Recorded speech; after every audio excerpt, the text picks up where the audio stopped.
Ahí estamos. O sea que el seno es par, el seno es impar y el coseno es par, ¿sí? Si nos fijamos en el gráfico del seno para este lado hace lo mismo que antes, es simétrico con respecto al eje de al origen de coordenadas. El gráfico del coseno, que no lo hice, pero es parecido al gráfico del seno, el coseno de x hace algo así. Siempre lo que cuando dibujamos entre menos pi y pi. Cuando graficamos las funciones trigonométricas nos quedamos con un periodo porque después se repite la misma gráfica una y otra vez.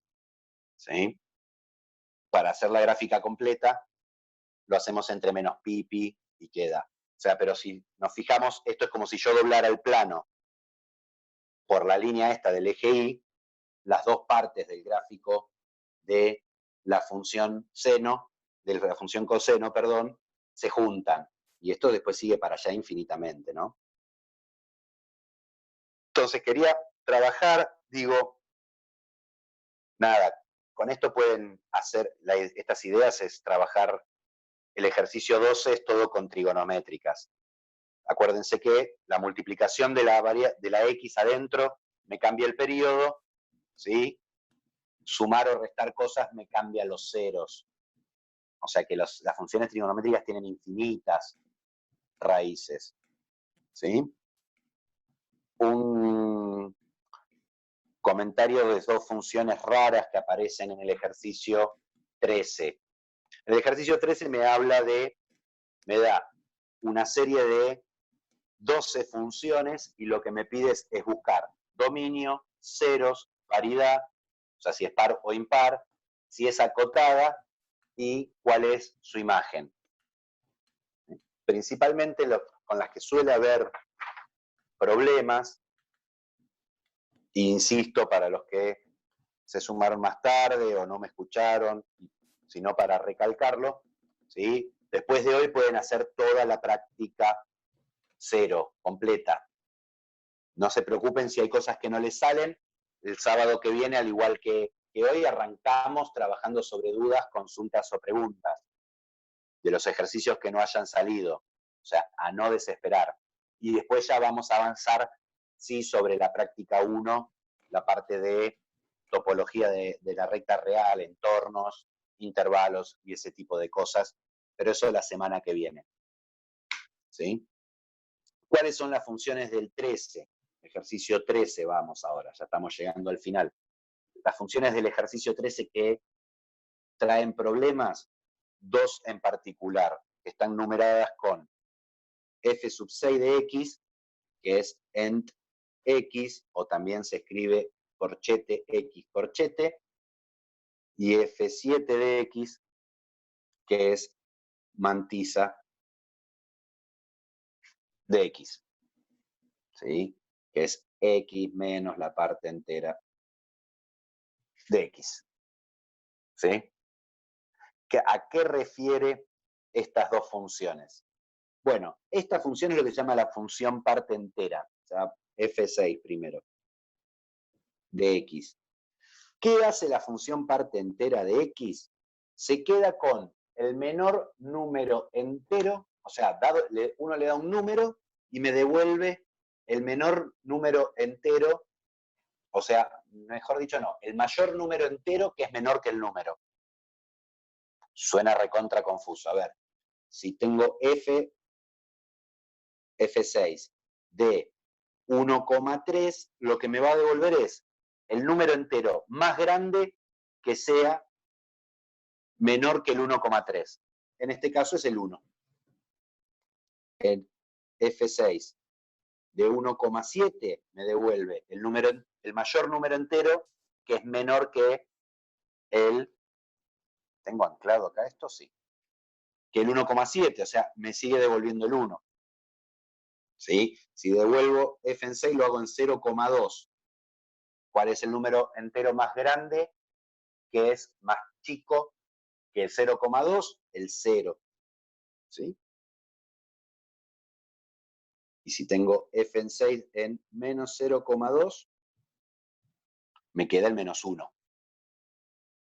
Cuidado con esto. O sea, para los positivos, la parte entera se comporta según su nombre. O sea, se queda con la parte entera del número. ¿Qué es lo que va a hacer esto? Es una función muy particular que al 0 me devuelve 0. Para todos los números entre 0 y 1, me devuelve el 0, que es el mayor número entero que está a la izquierda de ese número.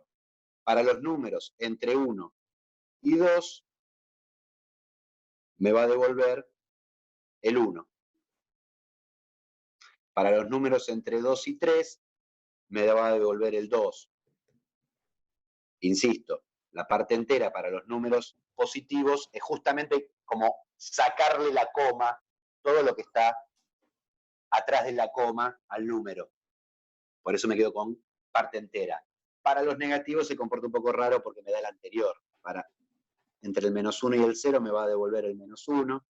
Entre el menos 2 y el menos 1 me va a devolver este. Lo que genera la función es un montón de escaloncitos, ¿sí?, de longitud 1. Una función escalonada, donde su imagen son los números enteros. Súper porquería de función, ¿sí?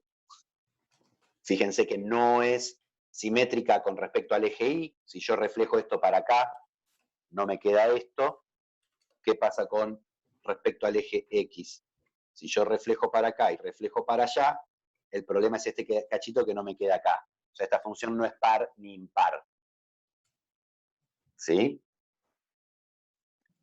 La segunda, F7 de X, que es mantisa de X.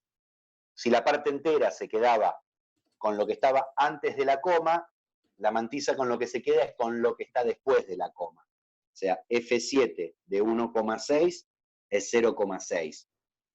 F7 de, era 1,6. De 1,8 es 0,8. F7 de 3,6 es 0,6 de vuelta. F7, ¿sí?, de, qué sé yo, 2,1 es 0,1. ¿Qué es lo que va a generar esto? Que la función mantisa solamente trabaja entre el 0 y el 1, porque siempre pone un 0 adelante y se queda con la parte decimal. O sea, en 0 vale 0 y se va linealmente hasta el 1. En el 1 vuelve a caer al 1, al 0 digo, porque es 1,0 y me vuelve a dar este. Y baja. En el 2 vuelve a caer al 0 y sube. Siempre está entre 0 y 1, o sea, la imagen de la función mantisa es el intervalo 0, 1 abierto. Como la imagen es una función, es un intervalo numérico, o sea que los extremos son números, es acotada. ¿Sí? ¿Sí?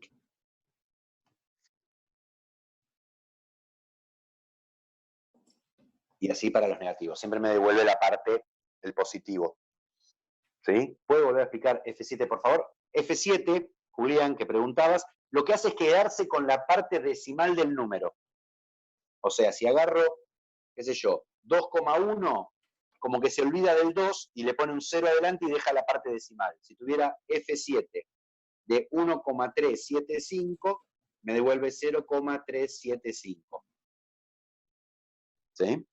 O sea, ¿por qué queda una recta? Si nos fijamos, yo si me desplazo al 1,375, del 1 me estoy moviendo 3,75. O sea, esta distancia me queda igual a la distancia que me voy a recorrer para arriba. Por eso quedan cachitos de recta. Si yo pongo el 2,5, ¿sí?, del 2 al 2,5 me moví 0,5, me quedo con el 0,5, que es justamente lo que crece. ¿Sí? Esperen que mi computadora está mostrándome que guardó la parte anterior de la clase. ¿Sí? Esta función no es par ni impar, es acotada, la imagen es el 0,1 y, por ejemplo, en esta podemos decir el conjunto de ceros son los enteros. Acá cae en 0, en los números que tienen justamente 0. Y ahí se acaba de trabar la imagen, ahí volvió. Medio lento, ¿no? Puse la mano arriba de la hoja y todavía no apareció. Esperemos un cachito, ahí no está en tiempo real esto. Yo creo que esas son las más complicadas del ejercicio 13. No creo que tengan complicación con las demás. Hay casos de funciones irracionales, de funciones racionales, de funciones homográficas. Aparece la función signo, que ya la nombramos la clase pasada. Aparecen raíces cuadradas, con eso no deberían tener problema. Y el ejercicio 14, 15 y 16 y 17, que son los que cierran la práctica, trabajan sobre funciones exponenciales y logarítmicas. Vamos a hacer un comentario rápido sobre este tipo de funciones para a ver si llegamos, si nos da el tiempo, a trabajar algo de funciones hiperbólicas. ¿Sí? Funciones exponenciales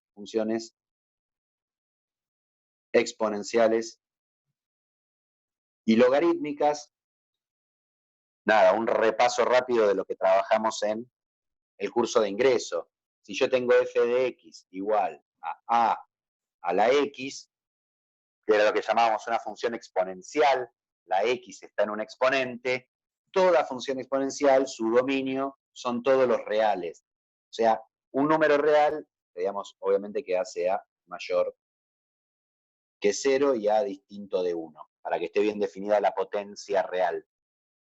O sea, yo los números los puedo elevar a cualquier potencia, un número positivo que no sea 1 lo puedo elevar a cualquier número real. ¿Cómo se calcula eso? Después lo veremos cuando veamos polinomio de Taylor. Por ejemplo, una forma de definirlo es, o de aproximarlo es usando esa herramienta. ¿Sí? Principalmente, ¿qué es lo que teníamos? Que si teníamos la forma general ax más b, este número b era lo que era la asíntota horizontal de la función exponencial, o sea, una función asintótica, tiene una asíntota, ¿sí? Y en este caso la asíntota no se toca. Podría pasar que la asíntota se toque, pero en el caso de las funciones exponenciales no. ¿Qué diferencia vamos a tener con respecto a su gráfico? Vamos a depender de la base. O sea, si A es mayor que 1, supongamos que el B estuviera por acá, supongo que es positivo, pero podría ser negativo el B, entonces la asíntota se me corre para abajo. Si el A es positivo, el gráfico de la función exponencial es creciente. O sea, en el caso de A mayor que 1, el gráfico va siempre para arriba y se aproxima hacia la izquierda a la asíntota. La imagen, no importa si la función del valor de A va a ser desde B abierto hasta más infinito. En el caso en que A fuera menor que 1, si por acá tenemos el B, la función pasa a ser decreciente. Pero fíjense que la imagen no cambia. En vez de subir siempre, pasa a bajar. ¿Sí? O sea, con respecto a dominio e imagen de la función exponencial, no es muy complicado. En el caso de la función logarítmica, logaritmo de A de X, ahí sí tengo problemas de dominio, que provienen, como la función logarítmica es la inversa de la exponencial, vienen de quien sea la imagen de su función. O sea, si yo tomo esta función con esta imagen, su inversa, que va a ser una función logarítmica, este va a ser el dominio. Como en la imagen tengo una restricción, en el dominio de la función inversa voy a tener la misma restricción. ¿Qué es lo que pedimos cuando trabajamos con un logaritmo? Lo que hicimos en un ejemplo que trabajamos al principio de la clase, que lo que está dentro del logaritmo tiene que ser mayor que 0. O sea, el resultado de un logaritmo, o sea, el argumento de un logaritmo nunca puede ser ni negativo ni 0. Esto lo que me genera es que en este valor, en donde se hace 0 el argumento, tengo una asíntota vertical. En este caso es la recta igual a 0. En la función básica. La función y igual a 0 no, si es vertical es x igual a 0, que coincide con el eje y. Y al igual que la función exponencial, el valor numérico de a me va a dar indicios sobre el crecimiento de la función.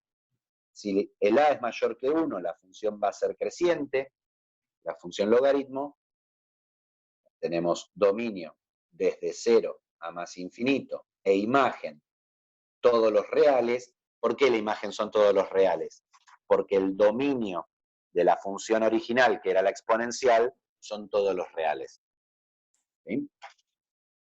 Y con a menor que 1, la función me queda decreciente.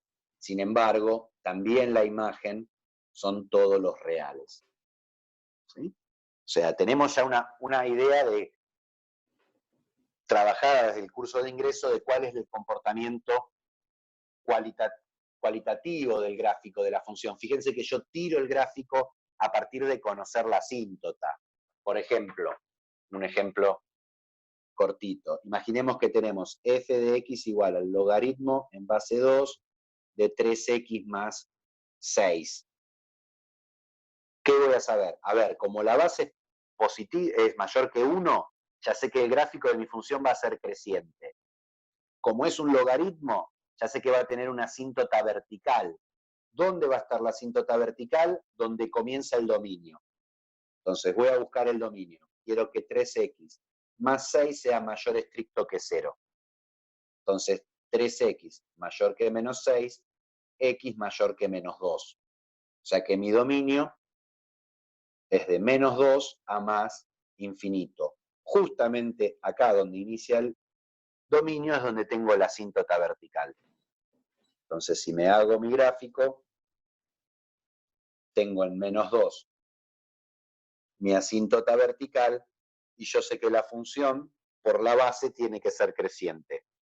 Algo que no vamos a hacer, ojo, yo este valor y este valor no los puedo calcular usando el gráfico. O sea, los cortes con los ejes siempre los busco de forma analítica, porque en el gráfico nada, por ahí yo le pifié a la escala, miro mal. Entonces, por las dudas, si hago ceros, es cuando la función vale 0, y acá es donde tengo que usar la definición de logaritmo para buscar las raíces de la función logarítmica. ¿Qué me decía el logaritmo? Que la base del logaritmo elevada al resultado es igual al argumento, 3x más 6. Recordar que habíamos dicho, o sea, la definición del logaritmo, que es logaritmo en base a de b es igual a c, si, solo si a la c es igual a b. Por eso hago esto. Entonces, ¿acá qué me queda? Me queda que 3x es igual a 1 menos 6. Paso este 6 restando, 2 a la 0 es 1. O sea que x tiene que ser, 1 menos 6 es menos 5 tercios. O sea que este valor de acá es menos 5 tercios. ¿Cómo calculo este valor de acá? La intersección con el eje y era de ordenar al origen. Hago f en 0. Me queda logaritmo en base 2 de 6. Que no tengo idea cuánto es ese número, ¿no? Es un poquito más que 2, porque 2 al cuadrado es 4, y recordemos que el logaritmo me pregunta por potencias, ¿sí? 2,58 me dicen ahí, gracias por tener una calculadora a mano. Yo la tengo por ahí, pero no la encuentro, ¿sí? En el ejercicio, digo, voy con comentarios, ¿sí? En el ejercicio 14 y 15 son funciones logarítmicas y exponenciales básicas. Recuerden una cuestión de notación. Con los logaritmos, si yo digo logaritmo sin nada abajo de x, esto es el logaritmo en base 10 de x, y si yo digo ln de x, es el logaritmo en base e de x, donde el número e aproximadamente es 2,71. O sea que, por ejemplo, si yo tuviera que graficar logaritmo natural, como la base del logaritmo es más grande que 1, ya sé que es creciente, ¿no? Con eso no van a tener complicaciones. Un comentario sobre el ejercicio sí, el ejercicio 16. Cosas del estilo del ejercicio 16. Con el 17 es lo mismo, aplican las mismas, los mismos comentarios. Imaginemos tipo 16 y 17. Imaginemos que me piden el dominio de la siguiente función. F de x igual al logaritmo en base 2 de, qué sé yo, 3x menos 12. Esto me va a quedar, ¿sí? Y más logaritmo en base 3. Solamente me piden el dominio. Logaritmo en base 3 de menos x más, no, más, si digo bien, más 16. O sea, una función en donde me aparece más de un logaritmo. Acá recordemos la clase pasada, es como cuando me aparecía más de una raíz cuadrada. ¿Sí?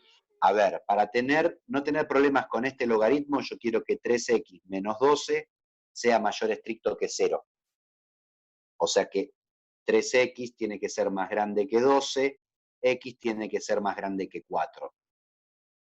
Para no tener problemas con este logaritmo, yo querría que menos x sea más grande que menos x más 16 sea más grande que 0, o sea que menos x sea más grande que menos 16, o sea que x, cuidado que si paso dividiendo un negativo, se me invierte la desigualdad, x más chico que 16.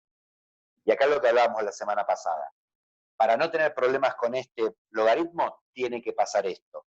Para no tener problemas con este logaritmo, tiene que pasar esto.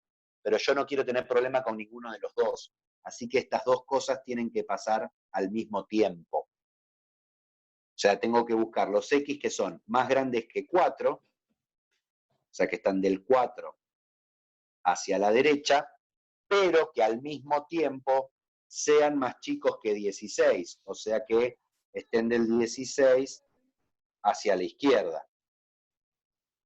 ¿Sí? Los pinto con dos colores para que me sea más claro, aunque no sé si se ven los colores, cuando lo escaneo se ve seguro. ¿Sí? ¿Dónde es la región de la recta numérica donde se cumplen las dos condiciones? Justamente acá, entre 4 y 16. O sea que el dominio de mi función es desde el menos 4 hasta el 16. Algo que me podrían preguntar es, ¿cómo es el gráfico de esta función? No tengo ni la más pálida idea. No me interesa. ¿Por qué? Porque el ejercicio me pedía el dominio. Yo ya encontré el dominio, terminé. 4 positivo, tenés razón. Gracias, Marcos. Gracias, Julián. ¿Sí? Ya a esta hora de la semana ya mi cabeza empieza a hacer chispas. ¿Sí? O sea, si no me piden el gráfico, no me preocupo por cómo va a ser el gráfico. Yo termino un ejercicio siempre que yo conteste lo que me preguntaron. Acá me preguntaron el dominio. Encontré el dominio, terminó el ejercicio. No me hago más cruces. ¿Sí? Bien, para cerrar,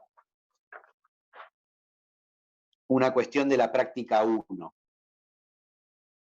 Así nos sacamos de encima ejercicios molestos. ¿Sí? Si tienen a mano la práctica 1, si no yo lo voy a escribir, me habla de, sean las funciones f de x igual seno una h con x y g de x igual coseno con una h de x. Lo que se llama seno y coseno hiperbólico. Seno hiperbólico y esto es el coseno hiperbólico. Ahí se ve mejor. Nada, ¿qué son estas funciones? Si se acuerdan, nada, como comentario es, más que nada, insisto, yo no entiendo muy bien por qué está este ejercicio acá, pero lo podemos pensar como un caso particular de juego de exponenciales, y ahora van a ver por qué digo esto. ¿Sí? Nosotros definimos las funciones trigonométricas en una circunferencia, ¿no? Las de siempre, seno y coseno. Decíamos, tengo un ángulo alfa acá, entonces las coordenadas de este punto en la circunferencia de radio 1 es coseno alfa, seno alfa. ¿Sí? Y esto es a modo de divulgación, no les voy a decir mucho más. El seno y coseno hiperbólico surge de pensar esta misma idea de un puntito y las coordenadas del punto, pero en vez de en una circunferencia, en una hipérbola. Una hipérbola equilátera, ¿sí? También unitaria. Nada, como comentario para ver de dónde salen un poco. ¿Por qué se les ocurrió pensar eso? No importa. Me quedan 10 minutos y termino, y una vez que se corta este momento, ya no es necesario que volvamos. ¿Sí? Nada, no importa para qué se utilizan, pero se puede demostrar, tampoco vamos a ver la demostración, que el seno hiperbólico, o sea, la coordenada de este puntito sobre una hipérbola, se puede calcular como e a la x menos e a la menos x sobre 2. Y el coseno hiperbólico se puede calcular como e a la x más e a la menos x sobre 2. Nosotros vamos a tomar estas dos fórmulas como definición del seno y del coseno hiperbólico. Después van a ver que a lo largo del año, creo que una sola vez lo volvemos a nombrar. Pero me gusta como ejercicio de exponenciales. ¿Qué me pide el ejercicio? ¿Sí? Obtener los correspondientes dominios, analizar la existencia de ceros y determinar su paridad. Bueno, a ver. Fíjense que si yo quiero buscar los ceros, primero el dominio son todos los reales, ¿no? No tengo ningún tipo de problema, porque la x, si bien acá me aparecería dividiendo una x, me aparece en una exponencial, que siempre es positiva, así que no tengo problemas de dominio. ¿Sí? Para ambas funciones el dominio son todos los reales. ¿Sí? Si yo busco los ceros, a ver, si yo quiero ver cuándo el seno hiperbólico de x es 0, se reduce a un ejercicio de ecuaciones exponenciales. ¿Sí? Tengo que ver cuándo pasa esto. ¿No? Ahora, ¿qué me queda esto? Tengo que resolver esta ecuación. E a la x menos e a la menos x igual a 0. Paso el 2 multiplicando. Me queda que e a la x es igual a e a la menos x. ¿Sí? Ecuación de exponencial de curso de ingreso. Tengo dos exponenciales con la misma base. La única posibilidad de que valga la igualdad es que los exponentes sean iguales. Pero de acá me sale que x más x tiene que ser 0, o sea que x es igual a 0. O sea que el seno hiperbólico vale 0 en 0. El conjunto de ceros tiene un solo elemento que es el 0. ¿Qué pasa con el coseno hiperbólico? Coseno hiperbólico igual a 0, e a la x más e a la menos x sobre 2 igual a 0. Lo mismo de antes. Paso el 2 multiplicando, me queda e a la x más e a la menos x igual a 0. Pero para que valga esta igualdad, e a la x tiene que ser igual a menos e a la menos x. Y antes de tentarse empezar a meter logaritmos y cosas raras, vamos a pensarlo por el siguiente lado. Esto es elevar un número a potencias. Esto es mayor que 0. Esto es elevar un número a potencias. O sea que también es mayor que 0. Pero con este menos de acá, me queda menor que 0. Acordémonos que la exponencial nunca vale 0. O sea que esto es más grande que 0 y esto es más chico que 0. Entonces nunca pueden ser iguales. O sea que no tiene solución.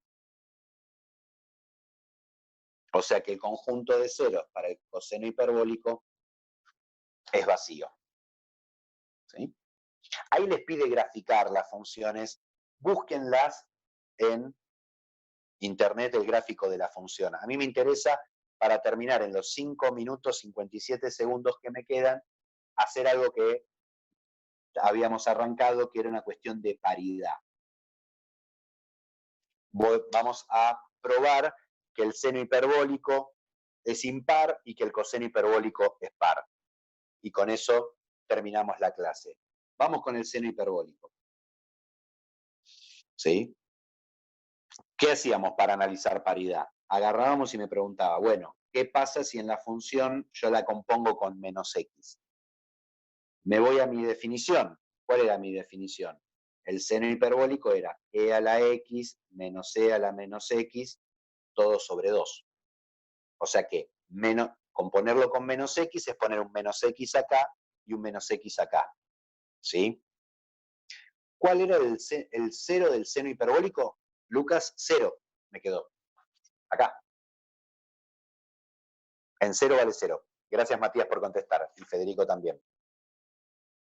Perdón que perdí la vista del chat. Entonces, seno de menos x, ¿qué va a ser? Va a ser e, acá donde está la x, voy a poner un menos x, menos e, acá donde está la x, me queda menos x, todo sobre 2. O sea, me queda e a la menos x menos e a la x sobre 2.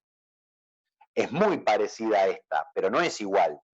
Como no es esto y esto no son iguales, par no es. Pero yo acá podría sacar factor común menos 1 y pensar que esto es menos 1 por menos e a la menos x, porque este lo divido por menos 1, me queda un negativo, más e a la x, y todo sobre 2. Pero justamente esto, ¿qué es? Es el seno hiperbólico. O sea que el seno hiperbólico de menos x me queda menos de este menos 1 de acá, seno hiperbólico de x. Por lo tanto, es impar. Por eso, si buscan el gráfico del seno hiperbólico, van a ver que el gráfico es simétrico con respecto al origen de coordenadas. Hace algo así, el gráfico del seno hiperbólico. En forma, cualitativamente es como si fuera una cúbica, como si fuera x al cubo, que es otro ejemplo de función impar. Veamos que el coseno hiperbólico es par y terminamos. Coseno hiperbólico de menos x. No, vamos a poner coseno hiperbólico de x era e a la x más e a la menos x sobre 2. Entonces, como siempre, hago coseno hiperbólico de menos x. Es parecido, o sea, como una cuadrática. Esto, digo, el seno hiperbólico es muy entre comillas como una cúbica y el coseno hiperbólico es muy entre comillas como una cuadrática. La gráfica no es una parábola, como esta no es el gráfico de una cúbica. Son parecidos, pero no iguales. Coseno de menos x, me quedan 2 minutos 30. Me queda e a la menos x más e a la menos x sobre 2. Me queda e a la menos x más e a la x sobre 2. O sea, si nos fijamos, me queda exactamente lo mismo. O sea que el coseno hiperbólico de menos x es igual al coseno hiperbólico de x. Por lo tanto, es par. Fíjense que termina siendo un ejercicio de jugar con exponenciales. El gráfico del coseno hiperbólico de x es algo así. Hace algo así. Lo que decía Matías por el chat. Parece una parábola, pero no lo es.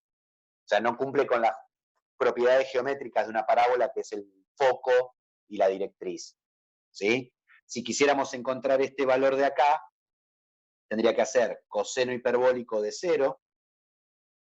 Me quedaría e a la 0 más e a la menos 0 sobre 2. O sea que me queda 1 más 1 sobre 2 es 1. O sea que acá es la imagen del coseno hiperbólico, es del 1 al más infinito, la imagen del seno hiperbólico son todos los reales. Fíjense que el seno hiperbólico, tomando todo el dominio, puedo calcular la inversa. Para el coseno hiperbólico, si yo quisiera calcular la inversa, tengo que restringir el dominio del 0 en adelante. ¿Sí? Ya no me da el tiempo, me quedan 30 segundos. Nada, si les agarra mucha duda sobre el cálculo de inversa, es un lío calcular la inversa de estas funciones. Por ahí arrancamos la semana que viene con eso, le voy a consultar a Daniel si vale la pena, y si no, buen fin de semana, gente, se nos acabó el tiempo, en cualquier momento se va a cortar. Después les mando por mail los links de los 3 videos de la clase de hoy para que se lo pasen a los que no hayan podido estar o por si quieren repasar algo. Buen fin de semana, gente, en cualquier momento esto se corte y yo voy a seguir hablando hasta que se corte. Diego, te mandé un mail. Después fíjate, sumarme a la